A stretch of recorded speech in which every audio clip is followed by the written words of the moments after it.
I'm an English teacher and I've read thousands and thousands of essays, short stories, creative writing pieces, and these are four common mistakes that I see my learners make, and maybe you're making them as well.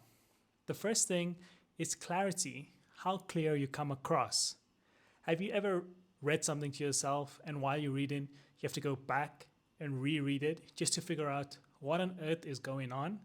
That's a clarity issue. I mean, I also fall into the trap of, sometimes daydreaming and having to reread the page over again to see what just happened. But if somebody is focused, or you yourself is focused and you're reading something and you have to read it over and over, there we go. That's the clarity issue. So the main thing that you have to do is make sure that whatever you're trying to convey to your audience, that it's clear using simple sentences. A short sentence can be enough to get your point across. You don't have to elaborate into long sentences using multiple commas, and we don't know where your idea starts and where it's ending, and it's become this big mess. So make sure that your writing is clear. Avoid using too overcomplicated words. Often learners will try and spice up their writing by using the biggest words that they know, or the flavor of the day, the wordle word of the day, to try get extra marks or try to make it more interesting. But often the case is that it can come off as unclear to your reader. So don't look down on a simple sentence. If your sentences are too long and your ideas are all over the place, you might have a clarity issue. The next thing to look at is structure. So structure can simply be put as paragraphs. And then if you think about it, basic introduction, body, and conclusion. Even simpler put, a start and middle and an end. Where does your story start? Who are the characters you're trying to develop?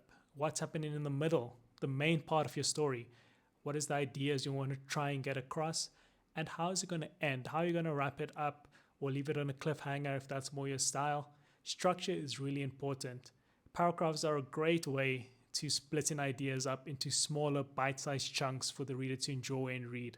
Another example, have you ever read a book and it's just one long paragraph and you find yourself struggling to finish it, struggling to turn to the next page, wishing it was over soon, and then you read another book where the chapters are a bit more shorter, they're easier to consume, it's in paragraphs, there's a break in the chapter, and that's more easier to read.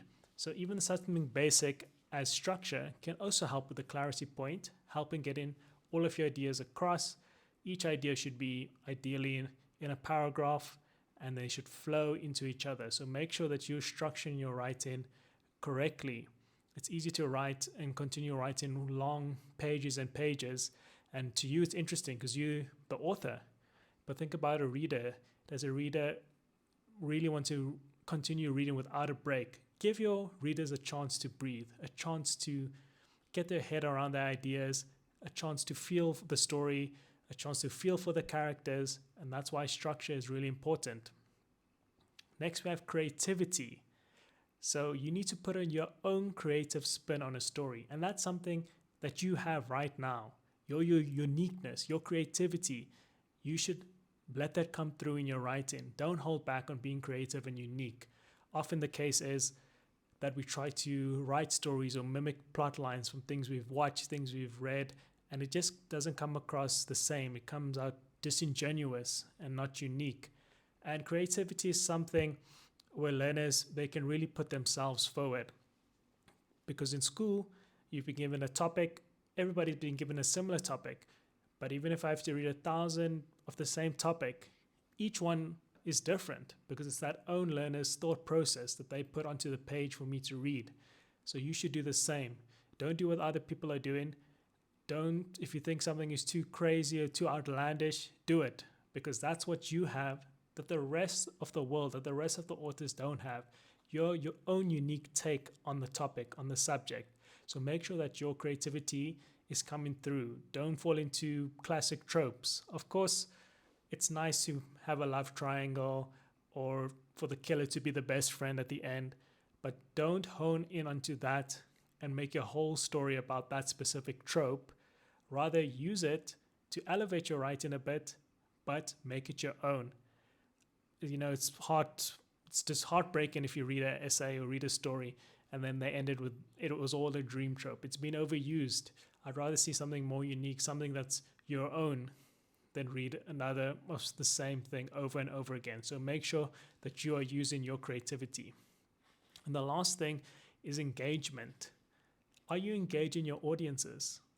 Are you making them feel part of the action, feel part of the story? Are you making them feel for the characters? So this is where we can use descriptive language. But remember the first point of clarity. We don't want to go overboard, use complicated words, and get our message lost. So a few good adjectives here and there just to help that sentence bring it to the next level.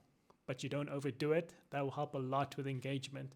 Instead of saying how a character feels, they feel sad, happy, angry, rather say what they really feel, what they look like. How does it make their heart feel? How does it make their body language feel? Are they crying? Are they tearing up? Are they shaking? Rather than just saying, angry, sad, happy. So use some descriptive words, use some descriptive adjectives, but please don't overdo it because you're going to get lost. Your message is going to get lost, and that has to do with our clarity point. Other things that you can use is dialogue. Dialogue is a great way to help us get to know the characters. Are you using dialogue in your story? Try it out. Give your characters a voice where we can see some of their emotions, a bit more to the character. And then if something happens, us as the reader, we feel more involved, more invested in their stories, rather than if you didn't have that dialogue. So make sure that you use an engaging language to help you engage in storyline, because it's easy to come up with a storyline that you might think is interesting, but can you captivate the audience for the whole part of your story? So those are the 4 things that you might not be doing in your writing. Clarity, making sure that it's clear. Structure, making sure that all of your ideas are nicely set up, nicely laid out, so that it's also easier to read. And then we have creativity. Are you bringing your own unique twist to it, or are you trying to be somebody that you're not? Remember, please be yourself, because there's 1,000 stories, millions of stories, but what sets you apart is your unique take on it. So be creative. And the last point, engagement. Are you engaging your readers? Are you being descriptive, but not overly descriptive, throwing in a nice adjective here and there, telling us how the readers feel, and getting us invested in the characters using dialogue? Those are the 4 tips. And if you want any more tips, you can tune into my podcast, Write Gooder, which is on YouTube and Spotify. Good luck writing.